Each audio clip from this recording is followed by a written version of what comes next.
CBS Radio Mystery Theater presents...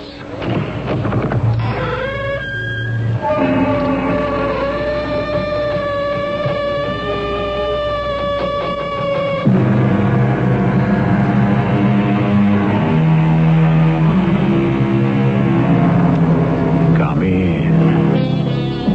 Welcome. I'm E.G. Marshall. Dreaming is what your mind does while you sleep. When you close yourself off from the active world and crawl into the passive state of sleep, your mind does not switch itself off any more than does your digestion, your breathing, or your circulation. What shall we make of this earnest exertion of our minds during sleep? Well, we propose to tell you what two people made of theirs. Gloria, it's me. It's Ben. She doesn't hear you. She doesn't see you. She's looking right at me, Doctor. She doesn't even know you're here.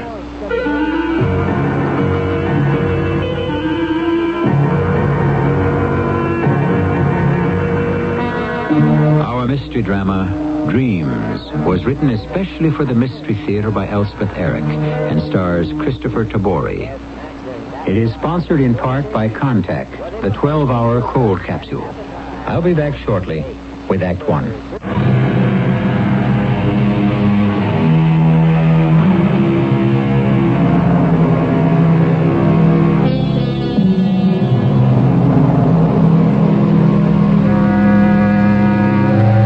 In sleep, the mind creates visions, delights and horrors, wild fantasies and oddly disguised memories. If someone tells you he never dreams, do not believe him. His mind works in sleep as assiduously as any other's. His imaginings are as extravagant as anyone's. He simply does not wish to acknowledge them as his offspring.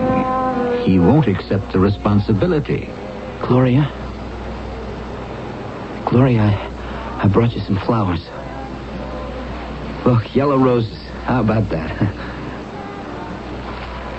Gloria, isn't there a nurse or someone who can put these roses in water? Nobody around except... Oh, well. How you feeling anyway? Better? It's me, Gloria. It's Ben. It's no use, Mr. Bailey. What?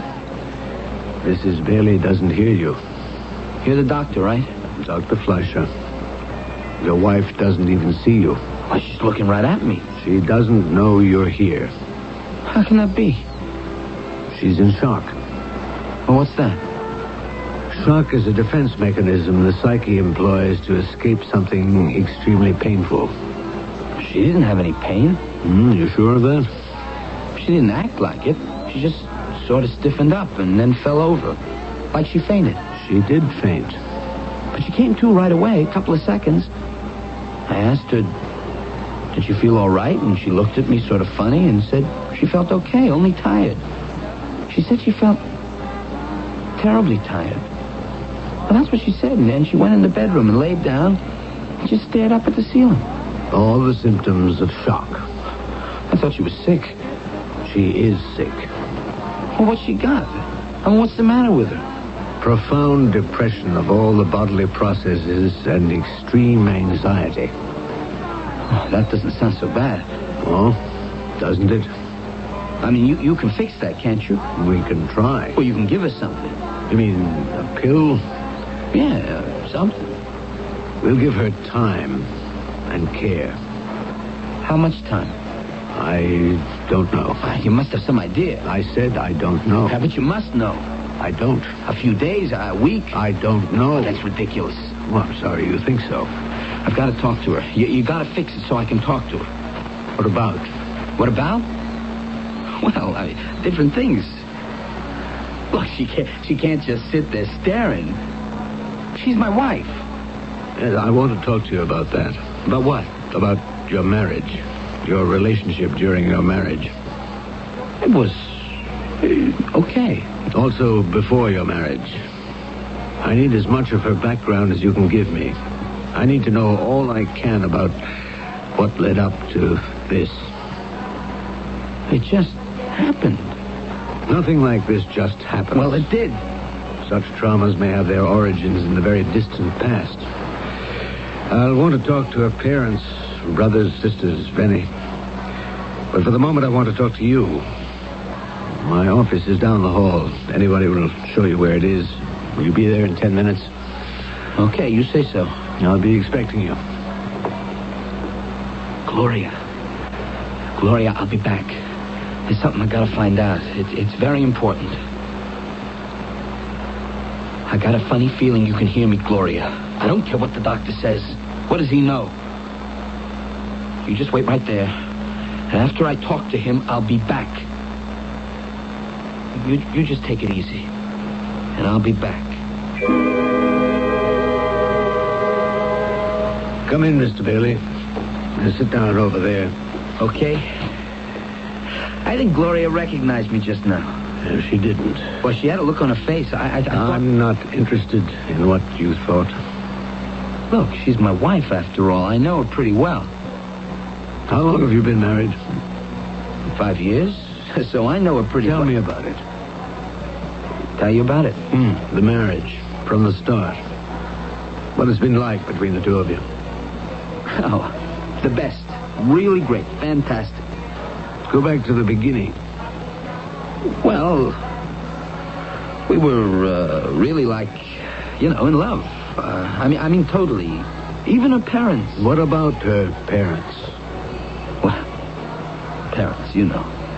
Well, you speak of them as though they were a special breed of human. Well, they are. I mean... You're not a parent.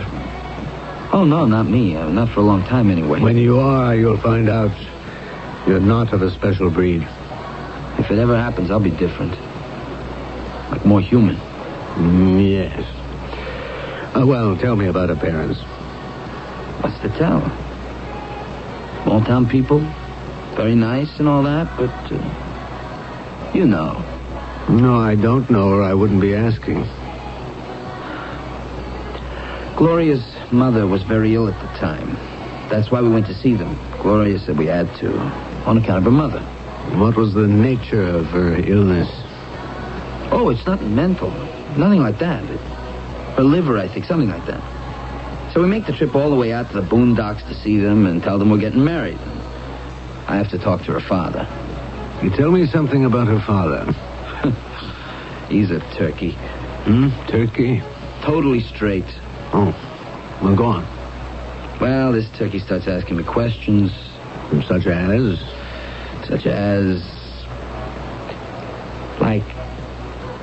what do I do for a living? What do you do for a living, young man? I'm a jazz musician. Oh? What instrument do you play? My axe is the bass. Oh, I like those. Hey, yes. Tell me, do you have trouble carrying those things around? They let you on buses with them? Why not? Sure. Well, it's so big. It's a guitar. Guitar? Mine's electrical. Oh. Ben, you can support yourself with your electric guitar? I used to go on the road off and on. 2-week gig in Columbus, stuff like that. Well, that's the pits. And I mean the pits. After Gloria and I are married, the road's out. I want to be with her. I'm working on some songs. There's money in songs if you hit it. I suppose. Ben, you know about Gloria's mother? She's not in such good health, I understand. No, not at all in good health. Gloria said something about that. Her mother hoped, well, we both hoped that when Gloria got married, we hoped she'd have some security. There's no security these days. Yeah, well, maybe. I don't know. No security per se. I'm hoping that when Gloria gets through talking to her mother upstairs, maybe she'll have been able to persuade her that things will be all right. Oh, they'll be all right. Yes, well, maybe. I hope so. My wife doesn't have too much longer to live, the doctors say. I'm sorry to hear that. Well, maybe everything will be all right. Oh, here's Gloria now. Well, dear, you talked to your mother? I talked to her. Yes, and? She says if Ben and I get married, she never wants to see me again. How about that? Well, maybe she didn't mean quite that. Oh, she meant it. She meant it all right. Oh, that's really the pits. Come on. Let's go, Ben. Let's go, Ben, she said. And we went. I see. After all, it was very nice of us to go all the way out there to the boonies to talk to them. We didn't have to do that. Hardly anybody asks their parents anymore, can they get married or whatever. If that hadn't been for a mother being sick. Look here, I have a patient coming in a few minutes, but I'll want to talk to you again, Mr. Bailey. Maybe several times. Why not? I want to go back and see Gloria, Dr. Fleischer. It won't do any good. You can't reach her. Nobody can. Not yet. Well, what I really want to do, I brought some flowers, some yellow roses. I want to get a vase and put them in some water. There was nobody around to do it, so I thought... Well, if that's all you want to do... Well, that's all. That's it. All right. But I'll want to talk to you again. Gloria, listen, I can only stay for a couple of minutes. I told the doctor I was going to put the flowers in some water, but... Listen, he says you can't hear me or see me. And I don't buy that. I don't buy that for a minute. I think you just don't want to talk to me. Well, okay. You don't want to talk to me. I accept that. I don't like it, but I accept it. But Gloria, one thing I gotta know, and I mean I got to. It's life and death. That's how important it is, and I'm not kidding. Gloria, I've got to know your dreams. Got to. Okay? Now, what did you dream last night? I don't need all the details. Just in general, or anything at all that I can... Oh, Gloria. Come on now, Gloria. What did you dream last night? I've got to know. I've got to know. If you don't tell me, I don't know what'll become of us.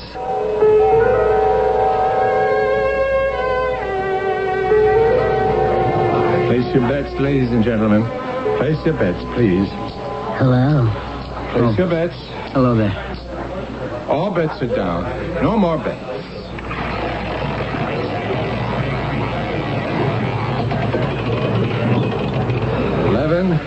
Black, odd, and low. Son of a gun. Well, that washes me out. Come on over to the lounge. I'll buy us a drink. Place your bets, ladies and No, gentlemen. I don't know. I don't Come think... on, Ben, you need it. Place your bets. How's your wife? Place your bets. I went to see her this morning. Oh, yeah? Took her some flowers. And? The doctor said she didn't even know I was there. Oh. Said she's in shock. But I know better. She knew I was there all right, and she knew what I wanted. She just wouldn't give it to me. Well, I'm not giving up. I'm going back tomorrow and the day after and the day after that. I've got it. If I don't know what she dreams, how am I going to know what number to play?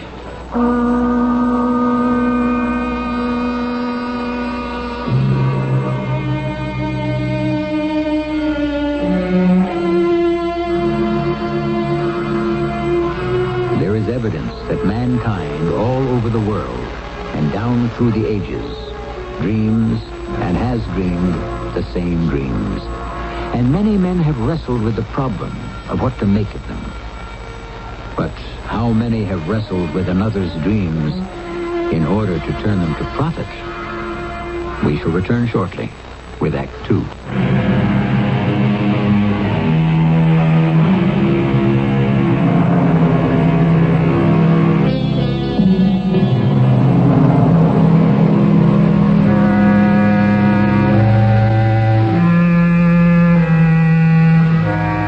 Nowadays, most people acknowledge that dreams are the creations of the human soul which struggle to the surface during sleep.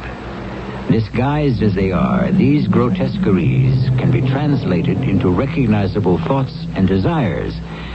But before the advent of the scientific age, everyone believed that dreams were visitations by supernatural beings and could portend the future. A small minority still does.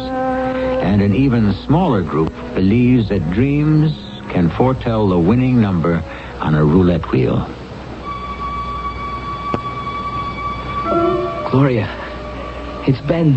I told you I'd be back. Oh, Gloria, please talk to me. If you only knew how important it is.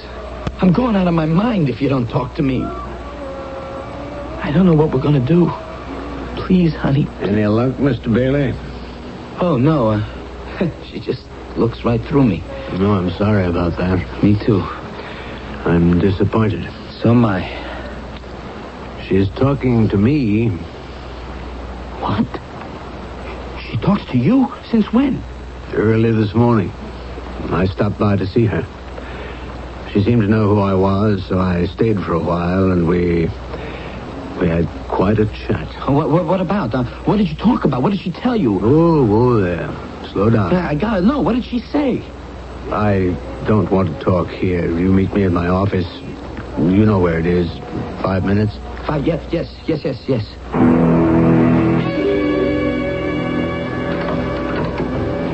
Come in, Mr. Bailey. Thanks, Dr. Fleischer. You sit down. Now, we have to... You said that Gloria talked to you.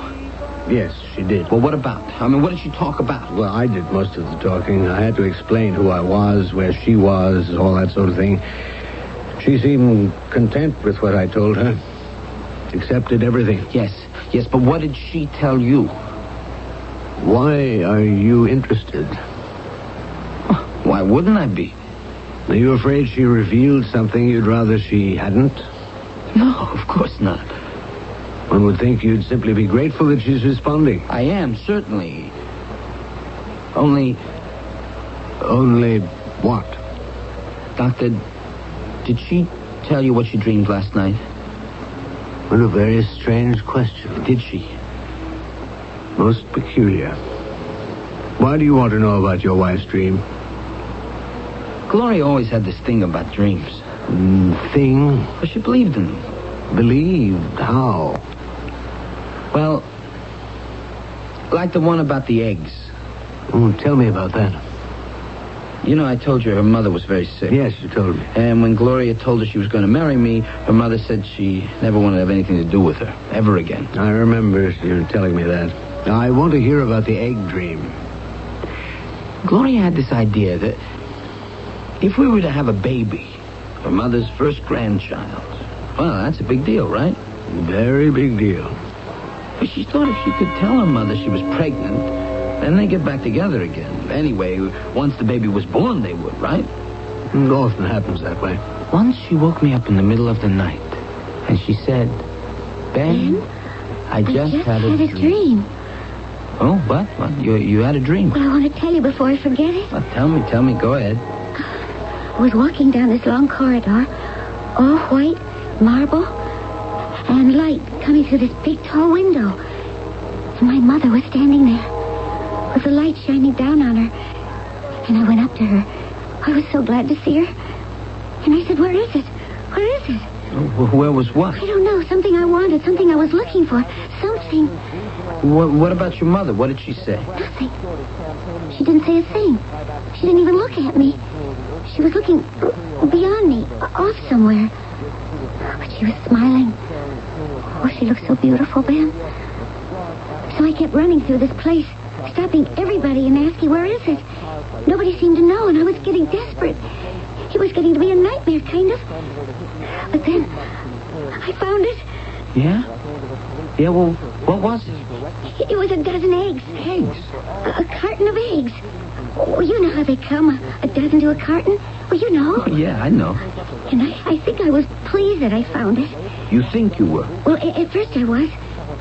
Till I opened the carton. And there were all these beautiful eggs. But one was broken. And then I felt so sad.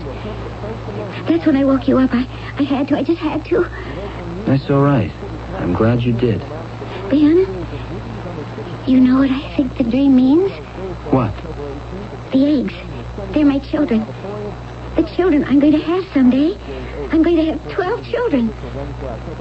Well, 11 anyway. Because one of them will be broken. Only one of them will be broken. That's what she said. That's quite a dream. Yeah. Thing is, just a short time after that, after she told me the dream, Gloria got pregnant. She was so excited. And you? Me, well, for a man it's different. Somewhat, for some men. Anyway, Gloria was about to write to her mother. Once she was really sure that she was going to have a baby. But before she could do that, she had a miscarriage. Yeah, she lost the baby. It was very sad for a woman. I was disappointed, too. Because I figured I was ready for a kid about then. I mean, if that's what Gloria wanted, I could afford for her to have it. You could afford it? Well, money-wise, I was in the chips. How did that come about? From the dreams.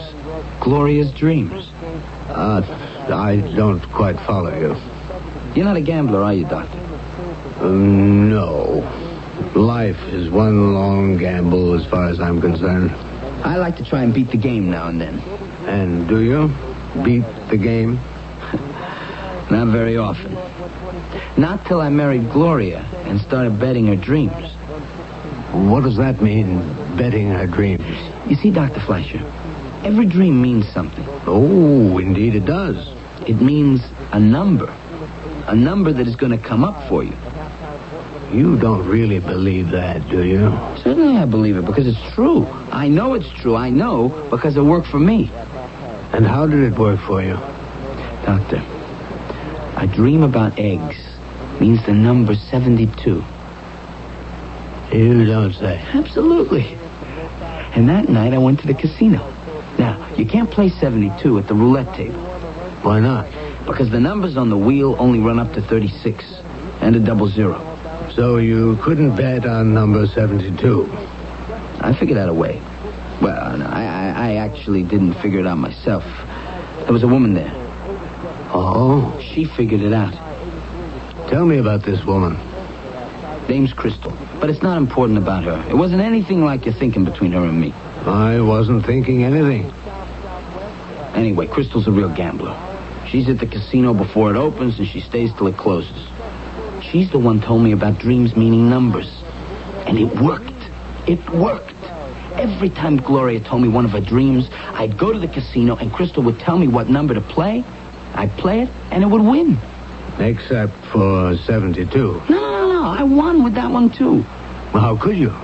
It's an established fact that a dream about eggs means 72. I mean, we had to start with that, you know? Go on. So Crystal says, play two numbers, 7 and 2. I did. And in 20 spins of the wheel, one or the other came up. Interesting. Foolproof. Totally. No, I didn't mean that. No? Well, what did you mean? When I talked to your wife this morning, she told me a dream she had last night. She did? Why didn't you say so? What was it? She dreamed she was in a forest, and she climbed a tall tree. And at the top of the tree, she found a dozen eggs. No. You mean that? She dreamed that. She told you. A dozen eggs. All of them broken.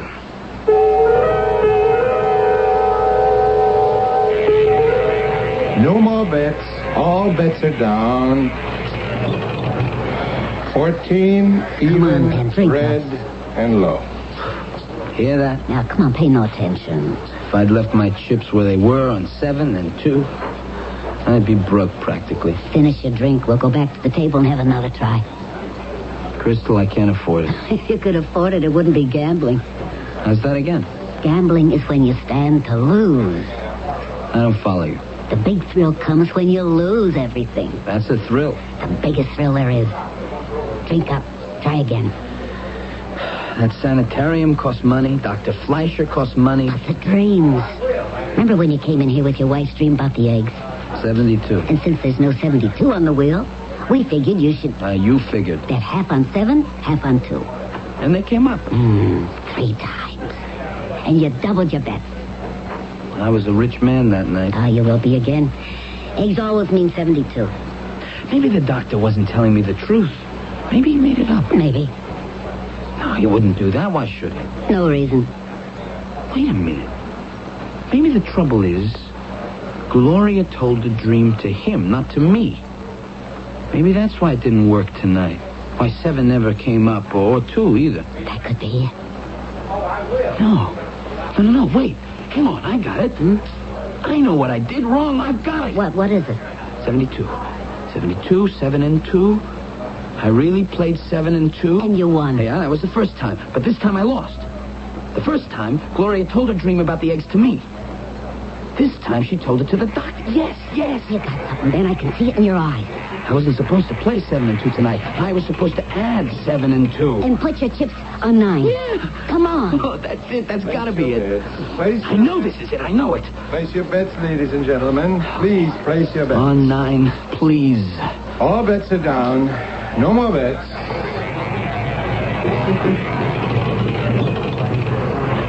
$32, red, even, and high.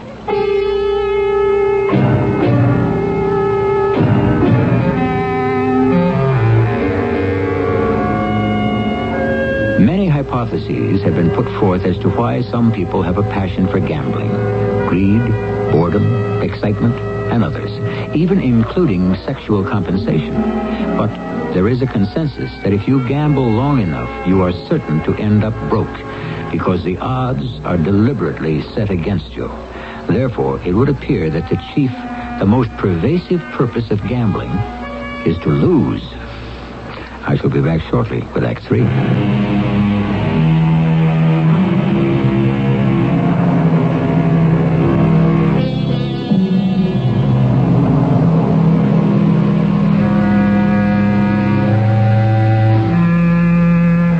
It is not exclusively the fools of the world that have gambled compulsively. Dostoevsky, one of the greatest of the Russian novelists, reduced himself and his family to abject poverty to gratify his inordinate passion for gambling. Other driven gamblers were Julius Caesar, Mark Antony, Henry VIII of England, and Wyatt Earp. Gloria, it's me. Baby, it's Ben. Ben. Hello? Oh, honey. You know, that's the first time you've spoken to me for 3 days. It is? Yeah, you've been kind of out of it. I guess I have. But you're all right now, huh? Well, I feel kind of fuzzy, you know? Oh, well, sure. You've been in shock. That's what the doctor said. Oh, he's nice. The doctor. What's his name? Fleischer. Oh, yeah, Fleischer. He told me that. I don't know why I have so much trouble remembering things. Well, you remember me. Yeah, I remember you. Sort of. What do you mean, sort of? I'm your husband. You're married to me. I know. Well, then. Were we happy? What? Being married. Were we happy together? Well, certainly we were happy. We were very happy. What do you mean, were we happy? Well, I don't remember it very well. We were very... Ah, look. It's this shock business. It does things to people. Dr. Fleischer told me. I'll have to get him to tell me. Sure. He'll tell you. And then you'll be all right. And you can get out of here and come home and we can start all over. Being happy? Well, certainly. Oh, if I could just remember being happy. You will. Then I think I'd be all right. It's the not remembering. I lost the feeling somewhere. Look, you're going to be fine. Now that you're talking to me, you'll be great. You don't know what it's been like when you wouldn't talk to me. Not even say hello or anything. I didn't know you'd been here before. Every day. Every day. I brought those yellow roses. But you don't remember that, I guess. No, I don't. Thank you. But, you've been talking to Dr. Fleischer, haven't you? He told me you started talking to him yesterday. Yes, I did. I don't know why I did. But he was so quiet, so patient, very gentle, very sweet. Like my father, kind of. He wanted to take care of me. Well, sure. That's how these doctors are. That's their business. He didn't make it sound like business. He made it sound like he cared about me. Oh, look, don't cry, Gloria. It's going to be all right. I trusted him. Somebody I don't even know. And I trusted him. Look, I don't think I should stay much longer. I don't want to upset He you. was so gentle with me. Like nobody's ever been. Gloria, there's something you can do for me. I can't do anything for anybody. Something important. I can't even do anything for myself. Tell me if you had a dream last night. Please, Gloria. A dream. Remember, you always used to tell me your dreams. Did I? Oh, yes, I did, didn't I? What about last night? What did you dream last night? Rain. You said rain? Lots and lots of rain. Raining all over. That means I'm going to die.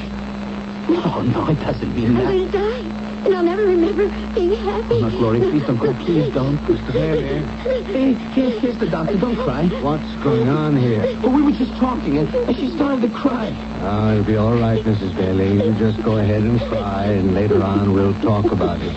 It was so great that she recognized me and everything, and... I want to see you in my office, Mr. Bailey. Sure. 5 minutes, okay?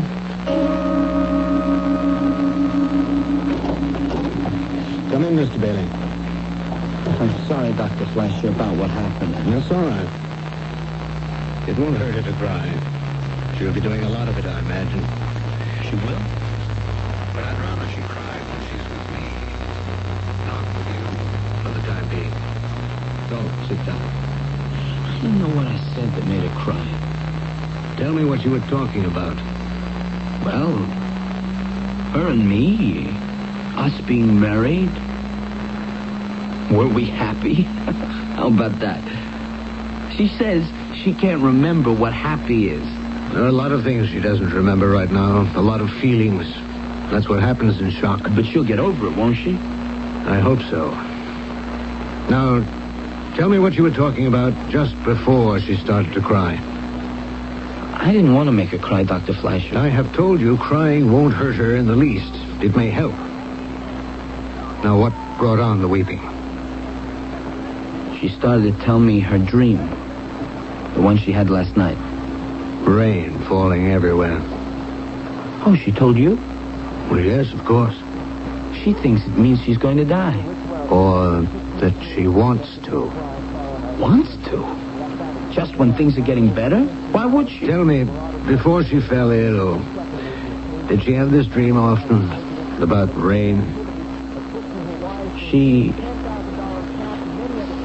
had it one time. Tell me about it. She just told me, and then the mail came. The mailman dropped it through the slot, and I went and got it. Yes? And there was a letter from her father. She hadn't heard from her parents since we got married, and I said, "Hey, honey, here's a letter from your father." I don't want it. What do you mean you don't want it? It's from your father. You're not still mad at your father, are you? No. Well, I'm not mad at him. Why should you? I'm not. Then why don't you want to read the letter? Because I know what's in it. Oh, you don't know what... How can you know what's in it? Because of the dream. The dream about the rain? Yes. Well, what about it? It means my mother's dead. Oh, Gloria, come on. Now open it. Read it. Throw it away. Honey, you don't want me to do that. Come on, open it. I don't want to touch it. Get rid of it. I just can't believe it. I don't want to touch it. Throw it away. That's what she said. Throw it away. Like there was death in it, and she didn't want to touch death. Something like that. She didn't want to recognize the reality of her mother's death. Seeing the announcement written out in words would make it real. She was trying to put off the reality. She'd already dreamed of her mother's death, the rain dream. Now her dream had come true with all the accompanying regret and guilt and grief. You've lost me, Doctor. I can't follow you. Yes, I know you can't. It's silly of me to try and explain what's so complicated. I only hope that your wife... Well, did you throw the letter away? No, actually, I didn't. I thought maybe later she'd change her mind. I just stuffed it in my pocket, and it's a good thing I did. Because a few days later, the doorbell rang, and I went to the door and opened it, and who should be standing there but Gloria's father. He said, "Hello, Ben." Hello, Ben. Well, hello. Hello there. We've been meaning to get in touch with you. Gloria's been very upset. May I come in? Oh, yeah, well, sure. Certainly. Come on in. Oh, thank you. Gloria, it's your father. My father? Oh, Daddy. Oh, Daddy. Oh, there. It's all right. It's all right. It's going to be all right, little girl. I've been meaning to call you. I should have called you. I wondered why you didn't. Well, I just couldn't, but I was going to. It must be so awful for you. I shouldn't have let you go through it all alone. Wait now, When I got Gloria. the letter, You did get the letter? of course. And I knew right away what it said. Well, then why didn't you come home? Oh, I should have. I know I should have. You would have made your mother so happy. Mother. Sit down, darling. Look, she thought the letter... Sit down, dear. I have something very sad to tell you. Mother's dead. She died last night. Listen, Gloria thought... Mother died 3 days ago. No, dear. She died last night. Oh, but the letter. The letter said... You know what the letter says. She never read it. She told me to throw it away. Oh, Gloria. But I didn't. I got it right here. It's in my pocket. I think someone should read it. Yeah, I got it. It says, "Our dearest daughter, your mother wants me to write and tell you that we're both very sorry for the way we behaved towards you when you married Ben. If you're happy with him, that's all that matters. I wish you would come home as soon as you can and bring Ben with you." And that's when the thing happened. The thing? What you said was shock. Gloria stiffened up, and her face took on a blank look, and she fell over, fainted. Thank you, Mr. Bailey. You've been a big help. I hope so. You have. Now, I'm expecting a patient, Is she going to be all right, Doctor? It will take time. Maybe a long time. But I have hopes. Yes. I have great hopes.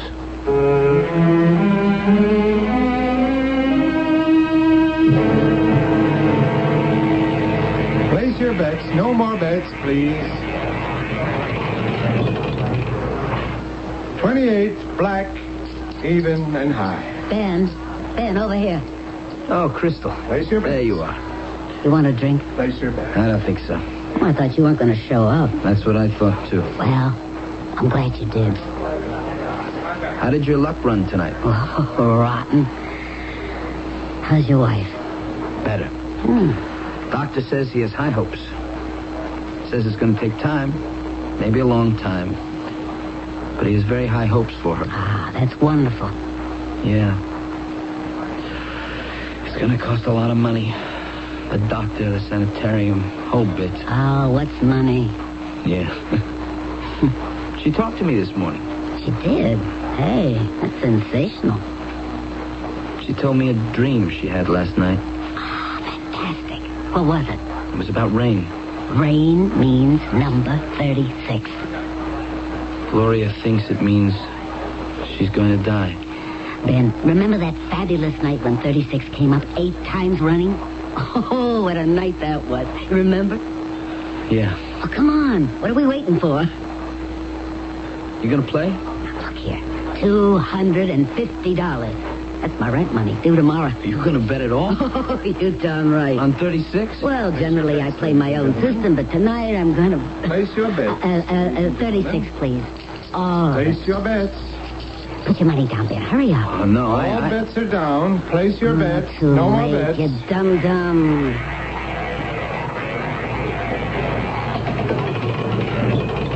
33, black, odd, and high.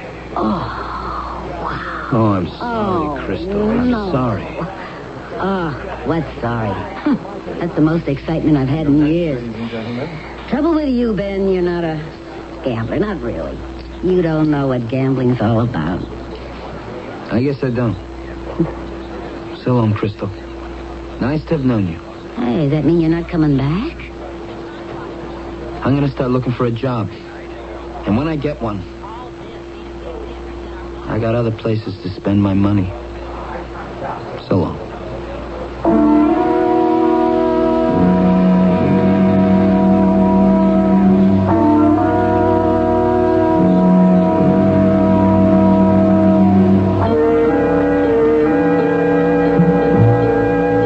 Gambling is older than the pyramids. Not only did the Egyptians gamble, so did the Chinese, the Greeks, the Romans, the Goths, the Huns, the Arabs, the Phoenicians, the Africans, the Celts, the Normans, and the Anglo-Saxons, and the descendants of all of them, right down to the present day. I'll be back shortly.